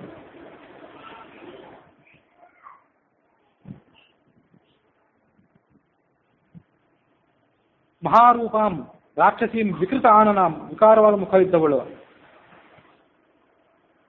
ಭಯದಾಂ ಅಲ್ಪಸತ್ವಾನಾಂ ಬೀಭತ್ಸಾಂ ರೌದ್ರದರ್ಶನಾಂ, ಲಂಬೋದರಿಂ, ದೊಡ್ಡ ಹೊಟ್ಟೆ. ತೀಕ್ಷ್ಣ ದಂಶಾಂ, ವಿಕಾರವಾದ ಕೋರೆ ಹಲ್ಲಿದ್ದವಳು. ಪರುಷತ್ವಚಂ, ಒರಟಾದಂಥ ಚರ್ಮ ಇದ್ದವಳು. ನಾನಾ ಥರದ ಪ್ರಾಣಿಗಳನ್ನೆಲ್ಲ ಭಕ್ಷಣೆ ಮಾಡ್ತಿದ್ಲು ಕೈಯಲ್ಲಿ ಇಟ್ಕೊಂಡು. ರಕ್ತ ಮೂರ್ಧಜಾಂ, ಮುಕ್ತ ಮೂರ್ಧಜಾಂ, ಹೆರಳು ಕಟ್ಟಿಕೊಳ್ಳದೆ ಇರುವಂಥ ಕೂದಲು ಇದ್ದವಳು. ಅಂಥ ರಾಕ್ಷಸಿಯನ್ನ ಈ ರಾಮಲಕ್ಷ್ಮಣರಿಬ್ಬರು ಕೂಡ ಅಲ್ಲಿ ನೋಡಿದರು. ಅಣ್ಣನ ಮುಂಭಾಗದಲ್ಲಿ ತಮ್ಮ ಇದ್ದ. ತಮ್ಮನನ್ನು ಅವಳು ನೋಡಿದ ಕೂಡಲೇ ಏಹಿ ರಂಸ್ಯಾವಹೇ ಚಿತ್ತ ಸಮಾಲಂಬತ ಲಕ್ಷ್ಮಣಂ, ಬಾ ನಾವಿಬ್ರು ವಿಹಾರ ಮಾಡೋಣ ಅಂತ ಅವ್ನು ಹಿಡ್ಕೊಂಡ್ಬಿಟ್ಲು ಆ ಲಕ್ಷ್ಮಣನ. ಶೂರ್ಪಣಖಿಯಂತೆ ಇದ್ಲು ಕೂಡ ಅವಳು ಕೂಡ, ಅದೇ ಕಾಮನೆ ಅವಳಿಗೂ. ಅಹಂ ತ್ವಯೋಮುಖಿ ನಾಮ ಲಾಭಸ್ಥೆ ತುಮಸಿ ಪ್ರಿಯ, ನಾನು ಅಯೋಮುಖಿ ಅನ್ನೋ ರಾಕ್ಷಸಿ, ನೀನು ನನಗೆ ಸಿಕ್ಕದ್ದು ದೊಡ್ಡ ಲಾಭ ಇದು ಅಂತಾರೆ. ನಾನಾ ಥರದ ಪರ್ವತದ ಗುಹೆಗಳಲ್ಲಿ, ನದಿಗಳಲ್ಲಿ, ಆಮೇಲೆ ನದಿ ತೀರಗಳಲ್ಲಿ ಆಯುಷ್ಯೇಷಮಿದಂ ವೀರ ಸ್ವಯಂ ತ್ವಂ ಮಯಾ ಸಹ ರಂಸಿಸೆ, ನಿನಗೆಷ್ಟು ಇನ್ನೂ ಆಯುಷ್ಯ ಬಾಕಿ ಇದೆಯೋ, ನನಗೆಷ್ಟು ಬಾಕಿ ಇದೆಯೋ, ಇಬ್ರು ಹಾಗೆ ಸುಖದಿಂದ ನಾವು ಕಳೆಯೋಣ ಅಂತ ಕರೆದ್ಲ ಅವನ್ನ. ಲಕ್ಷ್ಮಣ ಖಡ್ಗವನ್ನು ಹೊರಗೆ ತೆಗೆದು ಅವಳ ಮೂಗು, ಕಿವಿ ಇತ್ಯಾದಿಗಳನ್ನು ಕತ್ತರಿಸಿಬಿಟ್ಟ. ಕರ್ಣ ನಾಸೌ ಸ್ತನೌ ತಸ್ಯ, ಕರ್ಣ, ಕಿವಿ, ಮೂಗು, ಎದೆ ಇತ್ಯಾದಿಗಳನ್ನೆಲ್ಲ ಕತ್ತರಿಸಿಬಿಟ್ಟ. ಅವಳು ಅವರ ಪರಾಕ್ರಮವನ್ನು ಗಮನಿಸಿ ಹೆದರಿ ಓಡಿ ಹೋಗ್ಬಿಟ್ಟು ಗಹನವಾದಂಥ ಮತ್ತೊಂದು ಅರಣ್ಯಕ್ಕೆ ಓಡಿ ಹೋದ್ಲು. ಮುಂದೆ ರಾಮ ಲಕ್ಷ್ಮಣರಿಬ್ಬರು ಸಂಚಾರ ಮಾಡಿದಾಗ ಆ ಲಕ್ಷ್ಮಣ ರಾಮನಿಗೆ ಹೇಳ್ತಾನೆ, ನನ್ನ ಎಡತೋಳು ಬಹಳವಾಗಿ ಕಂಪಿಸ್ತಾ ಇದೆ, ಇದೇನೋ ಒಂದು ಅನಿಷ್ಟ ಲಕ್ಷಣ. ಮನಸ್ಸು ಉದ್ವಿಗ್ನ ಆಗಿದೆ, ಮುಂದೊಂದು ಏನೋ ಅನಿಷ್ಟ ಬಂದು ಒದಗುವಂತೆ ಕಾಣಿಸ್ತಾ ಇದೆ. ಯುದ್ಧಕ್ಕೆ ನಾವಿಬ್ರು ಸಿದ್ಧರಾಗಿರ್ಬೇಕು. ಇಲ್ಲಿ ವಂಜುಲಕ ಅನ್ನೋ ಒಂದು ರೀತಿ ಪಕ್ಷಿ, ಏನೋ ಶಕುನವನ್ನು ಹೇಳುವಂಥ ಪಕ್ಷಿ ಅದು, ಅದಂಥ ಪಕ್ಷಿನೇನೋ ಅದು ಏನೋ ಒಂದು ಆಪತ್ತು ಬರ್ತಾ ಇದೆ. ಆದರೆ ನಮಗಿಬ್ಬರಿಗೂ ಆಪತ್ತಿನ ಕೊನೆಯಲ್ಲಿ ವಿಜಯ ಆಗುವಂತೆ ಸೂಚನೆ ಕೊಡ್ತಿದೆ. ಹಾಗಾಗಿ ನಾವು ಯುದ್ಧಕ್ಕೆ ಸಿದ್ಧರಾಗಿರ್ಬೇಕು ಅಂದ ಲಕ್ಷ್ಮಣ. ರಾಮ ಲಕ್ಷ್ಮಣರಿಬ್ಬರು ಯುದ್ಧಕ್ಕೆ ಸಿದ್ಧರಾದರು. ಅಲ್ಲೊಂದು ಭಯಂಕರವಾದಂಥ ಶಬ್ದ ಕೇಳಿ ಬಂತು ಅವರಿಗೆ. ಆ ಇಡೀ ಅರಣ್ಯನ ಸೀಳಿ ಹೋಗುವಂಥ ಶಬ್ದ ಅದು. ಎಲ್ಲಿಂದ ಬಂತು ಆ ಶಬ್ದ ಅಂತ ಅವರಿಬ್ಬರು ಕೇಳಿಕೊಂಡು ಅದನ್ನು ಗಮನಿಸಿಕೊಂಡು ಸ್ವಲ್ಪ ಮುಂದುವರೆದ್ರು. ಒಂದು ದೊಡ್ಡ ಮರದ ಪೊದೆ, ಅಲ್ಲಿಂದ ಒಂದು ದೊಡ್ಡ ರಾಕ್ಷಸನ ಶರೀರ ಹೊರಗೆ ಬಂತು. ರಾಕ್ಷಸನ ಶರೀರ ಅಂತಂದ್ರೆ ವಿಶಾಲವಾದಂಥ ಎದೆ, ಅದಕ್ಕೆ ದೊಡ್ಡ ಶರೀರ. ಅವನಿಗೆ ಕುತ್ತಿಗೆನೇ ಇರಲಿಲ್ಲ. ಆ ಕುತ್ತಿಗೆ ಹೊಟ್ಟೆಯಲ್ಲಿ ಹೂತಾಗಿಬಿಟ್ಟಿತ್ತು, ಹೊಟ್ಟೆ ಒಳಗೆ ಸೇರ್ಕೊಂಡ್ಬಿಟ್ಟಿತ್ತು. ಹೊಟ್ಟೆಯಲ್ಲೇ ಮುಖ ಇತ್ತು. ಅವನು ಬೆಳಿಗ್ಗೆ ಇಬ್ಬರು ರಾಕ್ಷಸರು ಹೋದರು. ಆ ಶರೀರದಲ್ಲಿದ್ದಂಥ ಕೂದಲು ಬಹಳ ಚೂಪಾದಂಥ ಕೂದಲು, ಮುಳ್ಳು ಹಂದಿಯಂಥ ಕೂದಲು ಇತ್ತು ಅವನಿಗೆ. ಮಳೆಗಾಲದ ಮೋಡದಂತೆ ಅವನ ಬಣ್ಣ, ನೋಡ್ಲಿಕ್ಕೆ ಭಯಂಕರವಾದಂಥ ರಾಕ್ಷಸ. ಹೊಟ್ಟೆಯಲ್ಲಿ ಮುಖ ಇತ್ತು, ಆ ಹಣೆಯಲ್ಲಿ ಹುಬ್ಬಿತ್ತು, ಪಿಂಗಲವಾದದ್ದು, ಹಳದಿ ಬಣ್ಣದ ಹುಬ್ಬು, ಒಂದು ಕಣ್ಣು ಅಗ್ನಿ ಜ್ವಾಲೆ ಅಂತ ಇತ್ತು, ಒಂದು ಕಣ್ಣಿತ್ತು ಅಗ್ನಿ ಜ್ವಾಲೆ ಅಂತ ಇತ್ತು. ಹಣೆಯ ಮಧ್ಯಭಾಗದಲ್ಲಿ ಎದೆ ಮೇಲಿತ್ತದು ಕಣ್ಣು. ತನ್ನ ನಾಲಿಗೆಯಿಂದ ತುಟಿಗಳಿಂದ ನೇವರಿಸ್ಕೊತಿದ್ದ, ಮತ್ತೆ ಒಂದು ತಿನ್ಲಿಕ್ಕೆ ಸಿಗ್ತದೇನೋ ಅನ್ನುವಂತೆ. ಅವನಿಗೆ ಕಬಂಧ ಅಂತ ಹೆಸರು ಆ ರಾಕ್ಷಸನಿಗೆ. ಜಿಂಕೆ, ಪಕ್ಷಿಗಳು, ಹುಲಿ, ಸಿಂಹ, ಕರಡಿ ಇವುಗಳನ್ನಲ್ಲೂ ಭಕ್ಷಣೆ ಮಾಡ್ತಿದ್ದ. ಅವನ ಕೈ ಎಂತಾಗಿತ್ತಂದ್ರೆ ಒಂದು ಯೋಜನ ಉದ್ದದ ಕೈಗಳವನಿಗೆ, ಘೋರವಾದ ತೋಳುಗಳು. ಹಾಗಾಗಿ ಅದು ಬಹಳ ಓಡಾಡಬೇಕಾಗಿಲ್ಲ ತನ್ನ ಆಹಾರಕ್ಕೆ. ಅಲ್ಲೇ ಕೂತಲ್ಲಿಂದ ತನ್ನ ತೋಳುಗಳನ್ನು ಬಿಟ್ಟುಬಿಟ್ರೆ ಆ ತೋಳುಗಳು ಎಲ್ಲಿದ್ದಂಥ ಪಕ್ಷಿಗಳನ್ನ, ಪ್ರಾಣಿಗಳನ್ನ ಬೇಟೆಯಾಡಿ ಅವನ ಕಡೆ ಕೊಂದು ಒಪ್ಪಿಸ್ತಿದ್ದವು. ಅದಕ್ಕಾಗಿಯೇ ಕಬಂಧ ಬಾಹು ಅಂತ ಬಂತು. ಕಬಂಧ ಬಾಹು ಅಂದರೆ ಬಹಳ ಬಲಿಷ್ಠವಾದ ಬಾಹು, ಹಿಡಿಸ್ಕೊಳ್ಳಿಕ್ಕೆ ಸಾಧ್ಯ ಇಲ್ಲಿರುವಂಥದ್ದು. ನೀವೇನೋ ಸಿಕ್ಕಿ ಬಿದ್ದರೆ ಅದನ್ನು ನೀವು ತಪ್ಪಿಸ್ಕೊಳ್ಳಿಕ್ಕೆ ಸಾಧ್ಯ ಇಲ್ಲ ಅಂತ ಅರ್ಥದಲ್ಲಿ ಕಬಂಧ ಬಾಹು ಅಂತ ಮುಂದೆ ಬಳಕೆಗೆ ಬಂತು.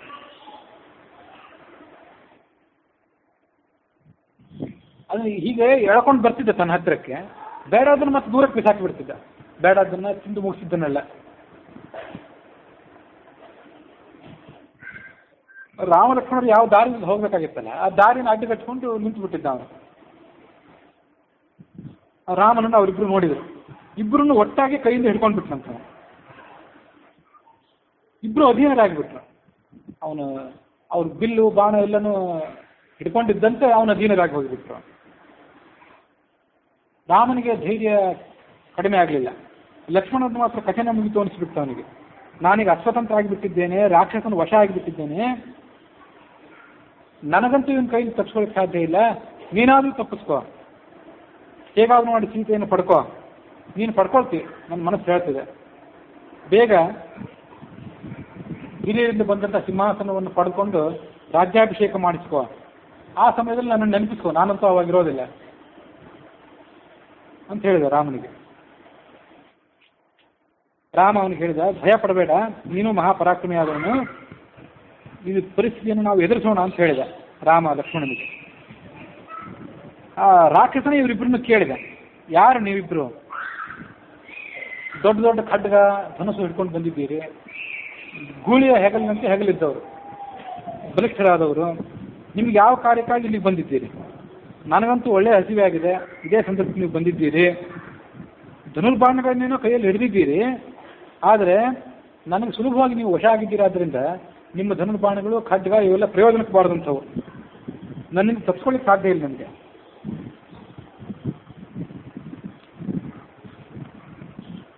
ಈ ಸಂದರ್ಭದಲ್ಲಿ ರಾಮನ ಮುಖ ಬಾಡಿ ಹೋಗಿತ್ತು. ನಮಗೆ ಈ ಕಡೆ ಸೀತೆ ಅಂತೂ ಸಿಗಲಿಲ್ಲ, ಒಂದು ಕಷ್ಟ ಆದ್ಮೇಲೆ ಮತ್ತೊಂದು ಕಷ್ಟ ನಮಗೆ ಬರುವಂತೆ ಕಾಣಿಸ್ತಿದೆ.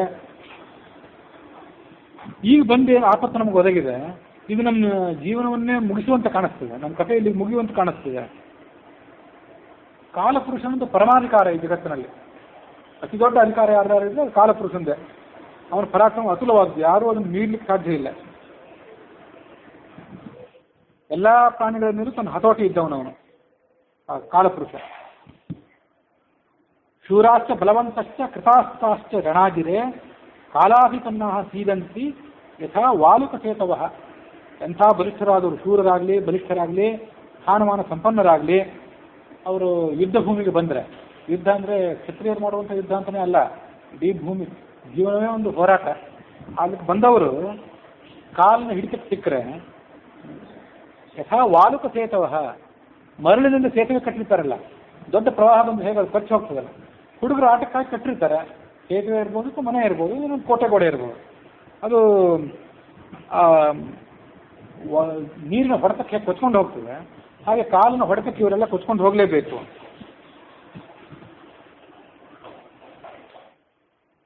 ಹೀಗೆ ರಾಮನಿಗೆ ಪರಿಸ್ಥಿತಿ ಬಹಳ ಭಯಂಕರ ಆಗಿರುತ್ತೆ. ಆಗ ಲಕ್ಷ್ಮಣನ ಪರಿಸ್ಥಿತಿ ಮತ್ತಷ್ಟು ಭಯಂಕರ ಆಗಿದ್ದನ್ನು ನೋಡಿ ರಾಮ ಧೈರ್ಯ ಕಂಡುಕೊಂಡ. ಆಮೇಲೆ ಕಬಂಧ ಹೇಳಿದ, ನೀವಿಬ್ಬರು ಕ್ಷತ್ರಿಯರಂತೆ ಕಾಣ್ತಿದ್ದೀರಿ, ನಾನು ಹಸಿವಿನಿಂದ ಪೀಡಿತಾಗಿದ್ದೇನೆ, ದೈವದ ಅನುಸಾರವಾಗಿ ನೀವಿಬ್ಬರು ಇಲ್ಲಿಗೆ ಬಂದಿದ್ದೀರಿ ಅಂತ ಕಾಣಿಸ್ತದೆ. ಆಗ ಲಕ್ಷ್ಮಣ ರಾಮನಿಗೆ ಹೇಳಿದ, ನಮ್ಮನ್ನ ನುಂಗ್ಬಿಡ್ತಾನೆ ಈ ರಾಕ್ಷಸ, ಇವನ ಪರಾಕ್ರಮ ಎಲ್ಲ ಇವನ ತೋಳುಗಳೆಲ್ಲ ಇದೆ, ಹಾಗಾಗಿ ಇವನ ತೋಳುಗಳನ್ನು ನಾವು ಮೊದಲು ಕತ್ತರಿಸಬೇಕು.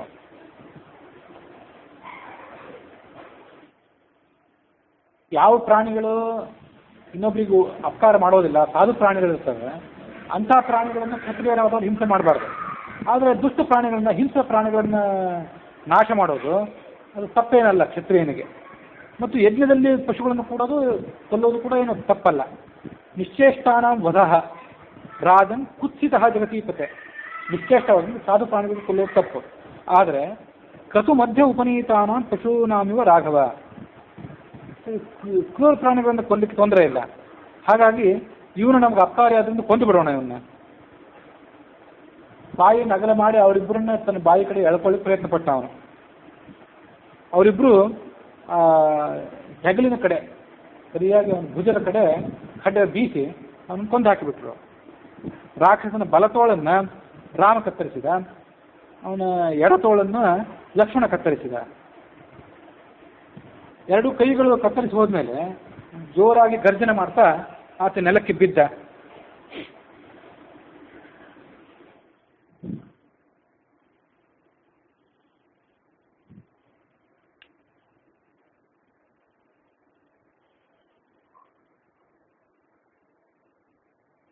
ಯೋಜನಾಯತ ಬಾಹುನ, ಆನಂದ ರಾಮಾಯಣನು ಅದನ್ನೇ ಹೇಳ್ತದೆ. ಒಂದು ಯೋಜನದಷ್ಟು 8-9 ಕಿಲೋಮೀಟರ್ನಷ್ಟು ಉದ್ದ ಅವನ ಕೈಗಳಿದ್ದು, ಕಬಂಧನ ಕೈಗಳು. ಅವನ ಕೈಗಳನ್ನು ಅವರಿಬ್ರು ಕತ್ತರಿಸಿದ್ರು.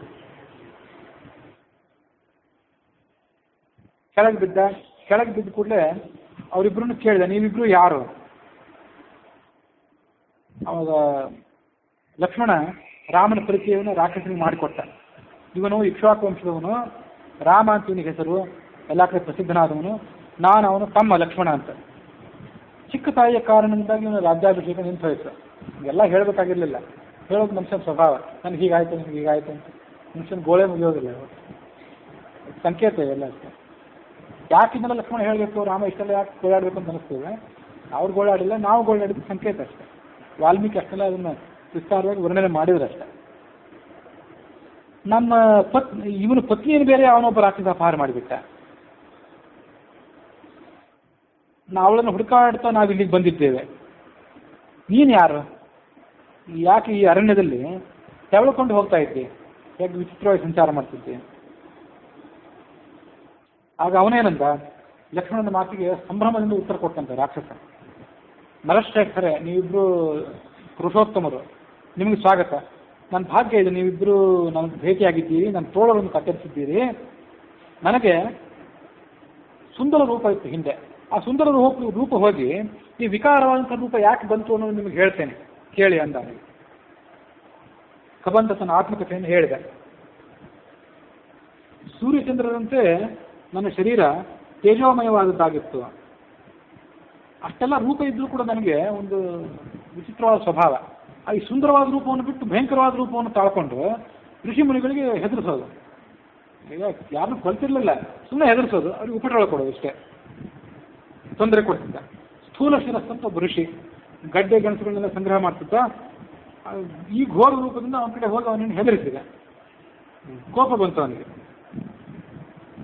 ಸುಂದರವಾದ ರೂಪ ಇದ್ದವನು ಅದನ್ನು ಬಿಟ್ಟು ಈ ಭಯಂಕರವಾದ ರೂಪವನ್ನು ತಾಳಿ ನನಗೆ ತೊಂದರೆ ಕೊಡ್ತಿದೆಯಲ್ಲ, ಇದೇ ರೂಪನೇ ನಿನಗೆ ಉಳಿದು ಬಿಡಲಿ ಅಂತ ಶಾಪ ಕೊಟ್ಬಿಟ್ಟ ನನಗೆ.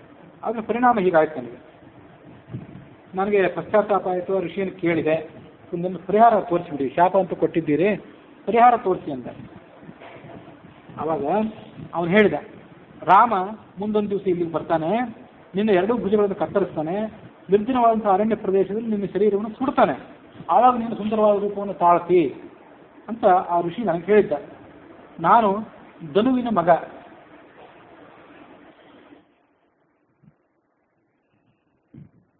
ಈ ಭಯಂಕರವಾದ ರೂಪ ಬರಲಿಕ್ಕೆ ಏನು ಕಾರಣ? ಸ್ಥೂಲ ಶಿರಸ್ಸನ್ನು ಋಷಿಯ ಶಾಪ ಒಂದು ಕಾರಣ, ಮತ್ತು ಇಂದ್ರನ ಕೋಪನೂ ಕೂಡ. ಇಂದ್ರನು ಕೂಡ ನನ್ನ ಮೇಲೆ ಕುಟಿತನಾಗಿ ಹೀಗೆ ಅವಸ್ಥೆ ನಾನು ತಂದು ಕೊಟ್ಟಿದ್ದೆ. ನಾನೇನು ಮಾಡಿದ್ದೆ ಅಂತಂದರೆ, ರಾಕ್ಷಸನ ಶರೀರ ಬಂತಲ್ಲ, ಭಯಂಕರವಾದ ತಪಸ್ಸನ್ನು ಮಾಡಿ ಬ್ರಹ್ಮನನ್ನು ಸಂತೋಷಗೊಳಿಸಿದೆ. ಬ್ರಹ್ಮ ನನಗೆ ದೀರ್ಘಾಯುಷ್ಯ ಕೊಟ್ಟ. ನನಗೆ ಮತ್ತಷ್ಟು ದರ್ಪ ಬಂತು. ದೀರ್ಘಾಯುಷ್ಯ ನನಗೆ ಬ್ರಹ್ಮನಿಂದಲೇ ಬಂದಾಗ ಇಂದ್ರನನ್ನು ಏನು ಮಾಡ್ತಾನೆ, ಇಂದ್ರನನ್ನು ತಿರಸ್ಕಾರ ಮಾಡಲಿಕ್ಕೆ ಕಾರಣ ಮಾಡಿದೆ. ಇಂದ್ರನನ್ನು ಯುದ್ಧಕ್ಕೆ ಕರೆದೆ. ಅದ್ರ ಪರಿಣಾಮ ಏನಾಯ್ತಂದ್ರೆ, ಇಂದ್ರ ನನ್ನನ್ನು ಕೊಲ್ಲುವಂತಿರಲಿಲ್ಲ. ಕೊಲ್ಲೋದು ನನಗೆ ಸಾವು ರಾಮ ಲಕ್ಷ್ಮಣರ ಕಡೆಯಿಂದನೇ ಆಗಬೇಕು, ಕೊಲ್ಲುವಂತಿರಲಿಲ್ಲ. ಆದರೆ ಇಂದ್ರನ ವಜ್ರಾಯುಧದ ಪ್ರಹಾರ ಸುಳ್ಳು ಆಗುವಂತಿರಲಿಲ್ಲ. ಕೊಲ್ಲದೇ ಇದ್ರೂ ಇಂದ್ರ ಅವನನ್ನು ಸೋಲಿಸಿ ಅವನ ತಲೆ ಹೋಗಿ ಅವನ ಹೊಟ್ಟೆಯಲ್ಲಿ ಹೂತ್ಕೊಂಡು ಅಂತ ಮಾಡಿಬಿಟ್ಟ. ವಜ್ರಾಯುಧ ಪ್ರಹಾರದಾಗಿ ನನ್ನ ಶಿರಸ್ಸು ಮತ್ತು ತೊಡೆಗಳು ಹೋಗಿ ಈ ಶರೀರದೊಳಗೆ ಸೇರ್ಕೊಂಡ್ಬಿಟ್ಟು ಈ ಎದೆ ಹೊಟ್ಟೆಯೊಳಗೆ.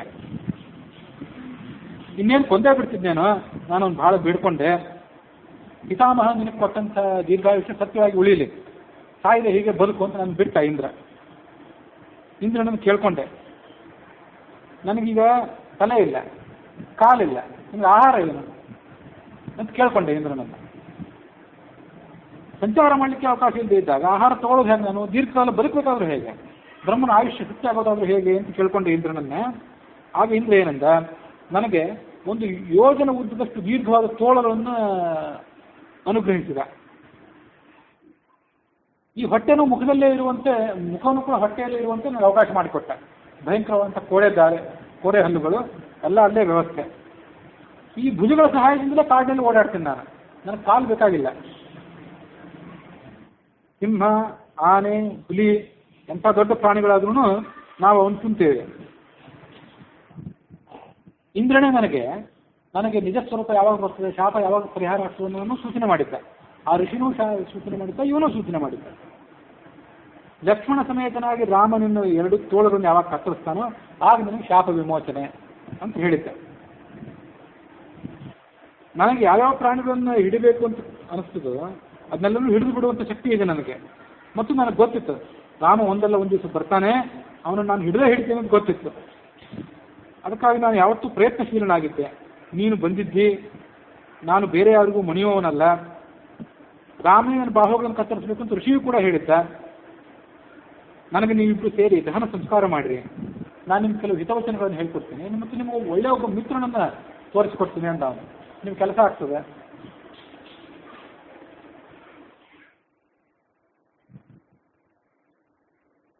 ಆಗ ರಾಮ ನನ್ನ ಪತ್ನಿ ಸೀತೆಯನ್ನು ರಾವಣ ಅಪಹಾರ ಮಾಡ್ಕೊಂಡು ಹೋಗಿದ್ದಾನೆ.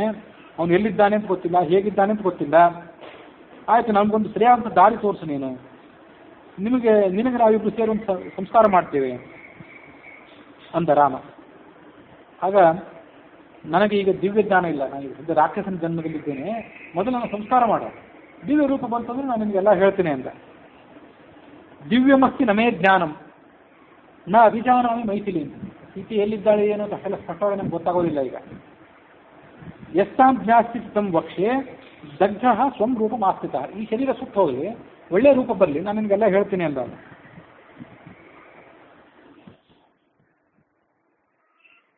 ಇವತ್ತು ಸೂರ್ಯ ಮುಳುಗೋದ್ರೊಳಗೆ ನನ್ನನ್ನು ಆಳವಾದ ಹಳ್ಳದಲ್ಲಿ ಹಾಕಿ ಮೇಲೆ ಕಟ್ಟಿಗೆಯನ್ನು ಸೇರಿಸಿ ನನ್ನ ದಹನ ಸಂಸ್ಕಾರ ಮಾಡಿಬಿಡಿ. ಅಷ್ಟು ಮಾಡಿಬಿಟ್ರೆ ನಾನು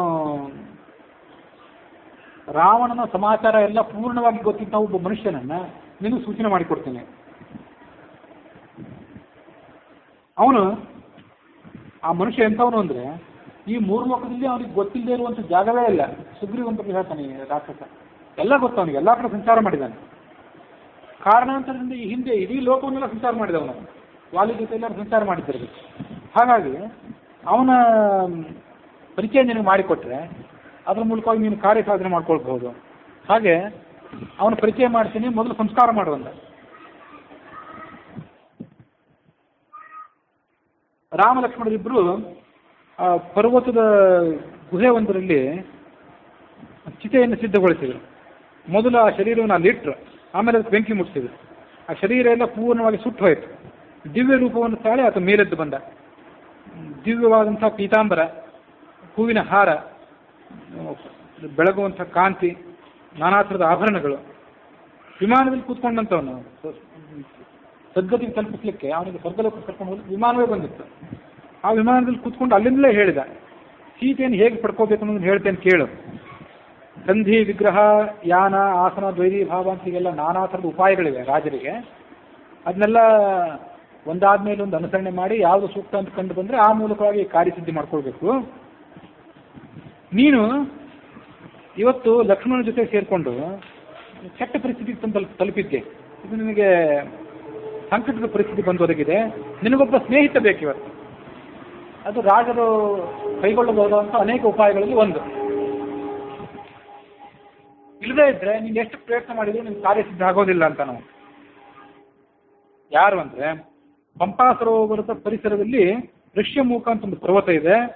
ಅಲ್ಲಿ 4 ಮಂದಿ ವಾನರರ ಜೊತೆಗೆ ಸುಗ್ರೀವ ಅಂತ ಒಬ್ಬ ಕಪಿ ಇದ್ದಾನೆ.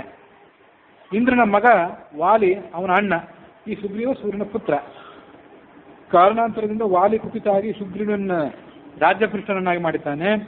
ಸುಗ್ರೀವನು ಏನು ಮಹಾಪರಾಕ್ರಮಿ, ಸಾಮಾನ್ಯನಲ್ಲ. ಅವನು ವಿನಯಶೀಲ, ಧೈರ್ಯವಂತನು, ಬುದ್ಧಿವಂತ ಆದವನು. ವಾಲಿಯ ದುರಾಸೆಯಿಂದ ವಾಲಿ ಇಡೀ ಸಾಮ್ರಾಜ್ಯವನ್ನು ತಾನೇ ಆಳಬೇಕು ಅನ್ನೋ ಕಾರಣಕ್ಕಾಗಿ ಸುಗ್ರೀವನನ್ನ ರಾಜ್ಯಪೃಷ್ಠನನ್ನಾಗಿ ಮಾಡಿ ಅವನನ್ನು ಕಾಡಿಗಟ್ಟಿ ತಾನೊಬ್ಬನೇ ಆಳುತ್ತಿದ್ದಾನೆ. ಈಗ ಸುಗ್ರೀವನು ದುರ್ದೇಶದಲ್ಲಿದ್ದರಿಂದ ನೀವು ಅವನು ಇಬ್ರು ಒಳ್ಳೆ ಜೊತೆಗಾರರಾಗ್ತೀರಿ. ಇನ್ನು ನೀನು ಯಾವುದೇ ದುಃಖ ಪಡಬೇಡ, ಸುಗ್ರೀವನ ಕಡೆಗೆ ಹೋಗು. ಸುಗ್ರೀವನ ಕಡೆಗೆ ಹೋಗಿ ನಿನ್ನ ಕಾರ್ಯವನ್ನು ಮಾಡಿಕೋ. ಆಗಬೇಕಾದ ಹಾಗೆ ಆಗ್ತದೆ, ಅದನ್ನ ಯಾರೂ ಬದಲಾಯಿಸಲಾರರು. ಭವಿತವ್ಯಂ ಹಿ ಹೆಚ್ಚಾಪಿ ನ ತಚ್ಛಕ್ಯಂ ಇಹ ಅನ್ಯತಾ. ಹಾಗಾಗಿ ಅದನ್ನ ಯಾರು ತಪ್ಪಿಸ್ಲಿಕ್ಕೆ ಸಾಧ್ಯ ಇಲ್ಲ. ನಿನಗೇನು ಆಗ್ಬೇಕಾದ್ರೂ ಆಗ್ತದೆ ಮುಂದೆ. ಕೂಡಲೇ ಸುಗ್ರೀವನ ಸ್ನೇಹಿತರನ್ನಾಗಿ ಮಾಡ್ಕೋ, ಹೋಗು. ಅಗ್ನಿ ಸಾಕ್ಷಿಯಾಗಿದ್ರು ಮೈತ್ರಿ ಮಾಡಿಕೊಳ್ಳಿ. ಕೃತಜ್ಞ ಅವನು. ಇಲ್ಲಿ ವಾನರ ಅನ್ನೋ ಕಾರಣ, ಕಪಿ ಅನ್ನೋ ಕಾರಣಕ್ಕಾಗಿ ಅವನು ತಿರಸ್ಕಾರ ಮಾಡಬೇಡ. ಎಲ್ಲ ಸಹಾಯ ಮಾಡ್ತಾನವನು. ನಿಮ್ಮ ಸ್ನೇಹಿತ ನಿಮ್ಮ ಮತ್ತು ಅವನ ಸ್ನೇಹ ಏರ್ಪಟ್ರೆ ನಿನ್ನ ಕಾರ್ಯವನ್ನು ಖಂಡಿತ ಮಾಡಿಕೊಡ್ತಾನೆ. ವೃಕ್ಷರಜಸ್ ಅಂತ ಒಬ್ಬ ಕಪಿ, ಅಂದರೆ ಹಿಂದೆ ಕಥೆ ಹೇಳಿದನು. ಅವನಿಂದಲೇ ಈ ವಾಲಿ ಮತ್ತು ಸುಗ್ರೀವ ಇಬ್ರು ಕೂಡ ಹುಟ್ಟಿದವರು. ಅಗ್ನಿ ಸಾಕ್ಷಿಯಾಗಿ ಆ ಸುಗ್ರೀವನ ಜೊತೆ ಮೈತ್ರಿ ಮಾಡಿಕೋ. ಸುಗ್ರೀವನಿಗೆ ತಿಳಿಯದೇ ಇರೋದೇ ಈ ಭೂಮಂಡಲದಲ್ಲಿ ಎಲ್ಲೂ ಇಲ್ಲ. ಎಲ್ಲ ಕಪಿಗಳನ್ನು ಕರೆಸಿ ಅವ್ರನ್ನ ಎಲ್ಲ ದಿಕ್ಕಿಗೂ ಕಳಿಸಿಕೊಟ್ಟು ಸೀತೆ ರಾವಣನ ಅರಮನೆಯಲ್ಲಿದ್ದು ಕೂಡ ಅಲ್ಲಿಯೂ ಅವಳನ್ನು ಹುಡುಕಿಸಿಕೊಡ್ತಾನೆ. ಹಾಗಾಗಿ ಅವಳನ್ನು ನೀನು ಪಡ್ಕೊಳ್ಬಹುದು ಅಂತ ಹೇಳಿದ ಆ ವಿರಾಧ, ಆ ರಾಕ್ಷಸ.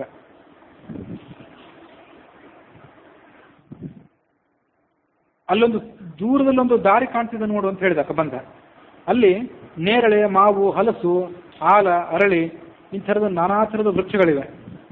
ಅಲ್ಲೆಲ್ಲ ಅದರ ಹಣ್ಣುಗಳನ್ನು ತಿಂತ ನೀವು ಮುಂದೆ ಸಂಚಾರ ಮಾಡಿ. ನಿಮಗೆ ಅಲ್ಲಿ ಎಲ್ಲೂ ಆಹಾರಕ್ಕೆ ಕೊರತೆ ಇಲ್ಲ. ಸಸ್ಯಾಹಾರ, ಮಾಂಸಾಹಾರ ಎಲ್ಲ ರೀತಿಯಾದಂಥ ಆಹಾರಗಳು ನಿಮಗೆ ಬೇಕಾದ ಪ್ರಮಾಣದಲ್ಲಿ ಸಿಗ್ತವೆ. ಕುಡಿಲಿಕ್ಕೆ ಬೇಕಾದಂಥ ಸ್ವಚ್ಛವಾದ ನೀರು, ಸ್ನಾನಕ್ಕೆ ಬೇಕಾದಂಥ ಸರೋವರಗಳು, ಮೀನುಗಳು, ಪಕ್ಷಿಗಳು ನಿಮಗೆ ಆಹಾರಕ್ಕೆ ಬೇಕಾದದ್ದು. ಆ ಎಲ್ಲ ಆಹಾರಗಳನ್ನು ನಿನಗೆ ಲಕ್ಷ್ಮಣ ತಂದು ಕೊಡ್ತಾನೆ. ಕುಡ್ಲಿಕ್ಕೆ ಬೇಕಾದ ನೀರನ್ನು ತಂದು ಕೊಡ್ತಾನೆ. ಎಂದೂ ಬಾಡದೇ ಇರುವಂಥ ಹೂಗಳಲ್ಲಿವೆ. ಮತಂಗ ಅಂತ ಒಬ್ಬ ಋಷಿ ಇದ್ರಲ್ಲಿ ಹಿಂದೆ. ಆ ಋಷಿಗಳು ಆ ಪಂಪಾ ಸರೋವರದ ತೀರ ಪ್ರದೇಶದಲ್ಲಿದ್ದರು. ಅಲ್ಲಿರುವಂಥ ಗಡ್ಡೆ ಗೆಣಸುಗಳನ್ನು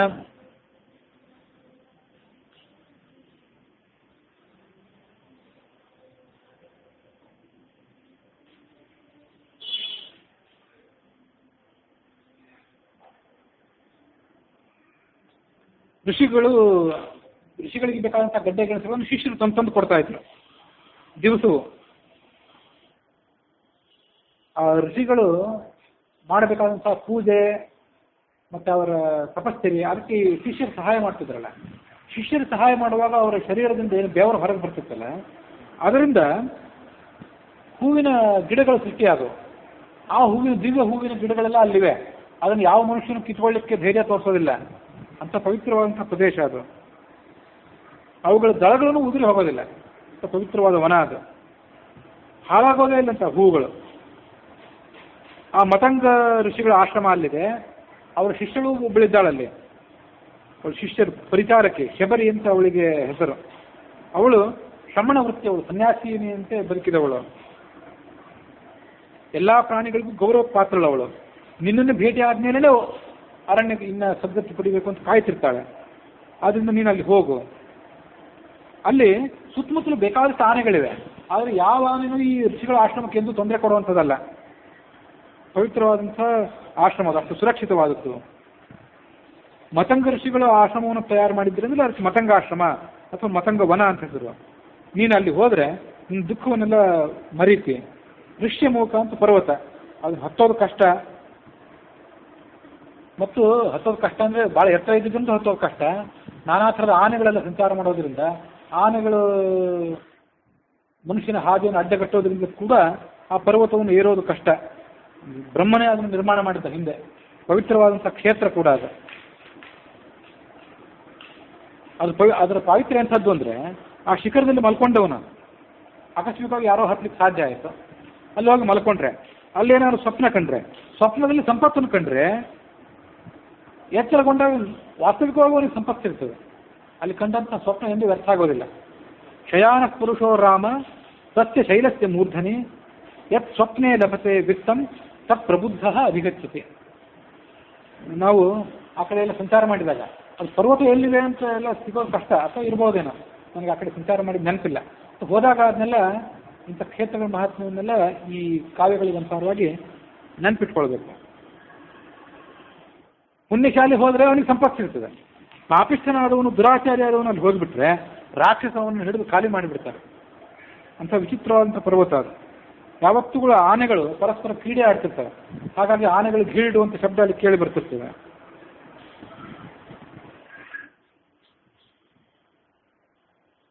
ಜಿಂಕೆ, ನಾನಾ ಥರದ ಮೃಗಗಳನ್ನ ಅಲ್ಲಿ ನೋಡ್ತಿ, ಅವುಗಳನ್ನು ನೋಡಿ ದಣಿವು ಪರಿಹಾರ ಆಗ್ತದೆ.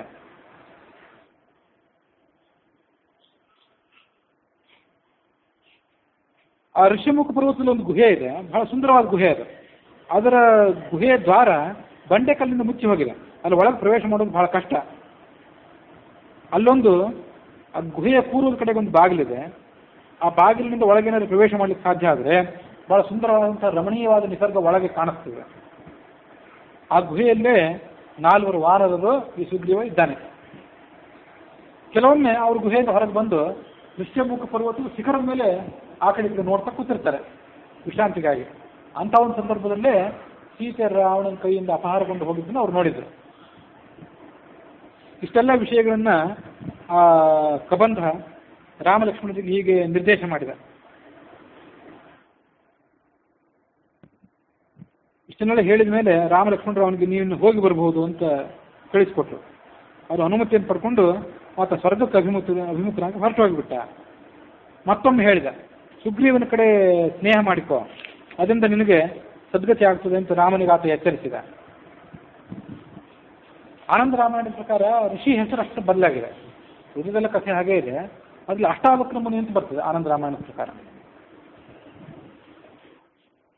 ಅವನನ್ನ ಸುಟ್ರು, ಬಾಹುಗಳನ್ನು ಕತ್ತರಿಸಿದ್ರು. ತತಸ್ಥ ದಿವ್ಯ ರೂಪ ಅಭೂತ್, ದಿವ್ಯ ರೂಪವನ್ನು ಪಡ್ಕೊಂಡು ರಾಮನಿಗೆ ನಮಸ್ಕಾರ ಮಾಡಿದ. ನಾನು ಗಂಧರ್ವ ರಾಜ, ಬ್ರಹ್ಮನ ವರದಾನದಿಂದಾಗಿ ಯಾರಿಗೂ ಅವಧ್ಯ ನಾನು. ಅಹಸಹ ಅಷ್ಟಾವಕ್ರಂ, ಅಷ್ಟಾವಕ್ರಂ ನಾನಾ ಕಡೆ ಗೂನು ಬೆನ್ನಿನ ಋಷಿ. ಅವನು ನೋಡಿ ನಕ್ಕು ಬಿಟ್ಟೆ. ರಾಕ್ಷಸ ಆಗುವಂತ ಅವನಿಗೆ ಶಾಪ ಕೊಟ್ಬಿಟ್ಟ. ಮತ್ತೆ ಹೇಳಿದ, ತ್ರೇತಾಯುಗದಲ್ಲಿ ರಾಮಲಕ್ಷ್ಮಣರು ಬರ್ತಾರೆ, ನಿನ್ನ ಬಾಹುಗಳನ್ನು ಕತ್ತರಿಸ್ತಾರೆ, ಅವಾಗ ನಿನಗೆ ಈ ಶಾಪದ ವಿಮೋಚನೆ ಅಂತ ಹೇಳಿದ್ದ ಋಷಿ. ನಾನು ಅದೇ ರಾಕ್ಷಸರ ದೇಹದಿಂದ ಇಂದ್ರನನ್ನು ಕೂಡ ಬೆನ್ನತ್ತಿ ಹೋದೆ. ಅವನು ವಜ್ರಾಯುಧ ಪ್ರಯೋಗ ಮಾಡಿ ನನ್ನ ತಲೆ ಶರೀರದೊಳಗೆ ಹೂತು ಹೋಗುವಂತೆ ಮಾಡಿಬಿಟ್ಟ ಒಂದೇ ಕ್ಷಣದಲ್ಲಿ. ಪಾದ, ಶಿರ ಎಲ್ಲನೂ ಕೂಡ ಹೂತು ಹೋಗಿಬಿಡ್ತು. ಆದರೆ ಬ್ರಹ್ಮನ ವರದಿಂದ ಮೃತ್ಯು ಒಂದು ಆಗಲಿಲ್ಲ. ಆದರೆ ವಜ್ರ ತಾಡನದಿಂದ ಇಂಥ ಪರಿಸ್ಥಿತಿ ನನಗೆ ಬಂತು ಅಂತ ನಾನು ಹೇಗೆ ಬದುಕಲಿ ಅಂತ ಕೇಳಿದ್ದಕ್ಕೆ ವಾಲ್ಮೀಕಿ ರಾಮಾಯಣದಲ್ಲೇ ಬಂದಂತೆ ಇಂಥ ಬಾಹುಗಳನ್ನು ಕೊಡ್ತಾನೆ, ನೀನು ಅದನ್ನೇ ಮಾಂಸಾಹಾರವನ್ನು ತಿಂದು ಬದುಕು ಅಂತ ಹೇಳಿದ್ದ. ಮುಂದೆ ಮತಂಗಾದಿ ಮುನಿಗಳ ಆಶ್ರಮ ಬರ್ತದೆ, ಅವರ ಪರಿಚಾರಕ್ಕೆ ಇರ್ತಾರೆ. ಶಬರಿಯನ್ನು ನೋಡಿ ಅಲ್ಲಿ ನಿನ್ನ ಕಾರ್ಯವನ್ನು ಮಾಡಿಕೋ ಈಗ ಅವನು ಹೇಳಿ ತನ್ನ ಕೆಲಸವನ್ನ ಸಾಧಿಸ್ಕೊಂಡ ಆ ರಾಕ್ಷಸ, ಕಬಂಧ ಅನ್ನೋ ರಾಕ್ಷಸ.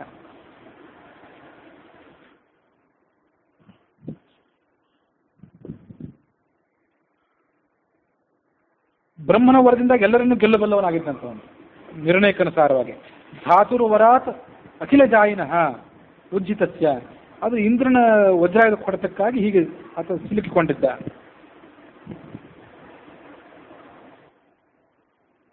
ಆ ಧನು ಅನ್ನೋ ಹೆಸರಿನ ಗಂಧರ್ವ ತ್ರಿಜಟ ಅನ್ನುವಳ ಮಗ. ತಾತ್ಪರ್ಯದಿಂದ ಅದಕ್ಕೆ ಸಂಬಂಧಪಟ್ಟ ವ್ಯಾಖ್ಯಾನಗಳ ಅನುಸಾರವಾಗಿ ತ್ರಿಜಟ ಅನ್ನುವಳ ಮಗ ಇವನು, ಈ ಧನು.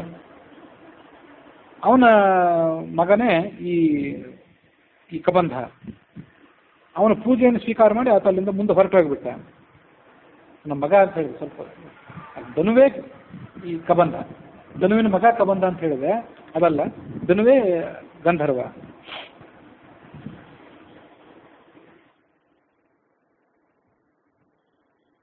ಮಹಾಭಾರತದಲ್ಲಿ ಆ ಧನು ಅನ್ನುವ ಈ ವ್ಯಕ್ತಿ ಏನಿದ್ನಲ್ಲ, ಈ ಕಬಂಧ, ಇವನೇ ದಮಘೋಷ ಅನ್ನುವ ಹೆಸರಿನಿಂದ ಹುಟ್ಟಿ ಶಿಶುಪಾಲನ ಆಪ್ತನಾದ ಅಂತ ಮುಂದೆ ಮಹಾಭಾರತದ ಕಥೆ. ವಿಶ್ವಾಸು ಅನ್ನುವ ಹೆಸರಿನ ಗಂಧರ್ವನು ಮೂಲತಃ. ಆ ಗಂಧರ್ವನಾದವನು ತ್ರಿಜಟೆಯ ಮಗ ಆದಾಗ ಅವನಿಗೆ ಧನು ಅಂತ ಹೆಸರು ಬಂದಿತ್ತು. ಅದನ್ನು ಕೆಲವರು ವ್ಯಾಖ್ಯಾನಕಾರರು ಅಭಿಪ್ರಾಯ ಪಡ್ತಾರೆ ಹಾಗೆ. ಹೀಗೆ ಅವನ ಇತಿಹಾಸ ಇದೆಲ್ಲ. ಅವನ ಸದ್ಗತಿಯನ್ನು ಕೊಟ್ಟು ರಾಮ ಲಕ್ಷ್ಮಣರಿಬ್ಬರು ಮುಂದೆ ಸಾಗಿದ್ರು ಅನ್ನುವಲ್ಲಿಗೆ ಇವತ್ತಿನ ಕಥೆ ಸಮಾಪ್ತ ಆಗಿದೆ.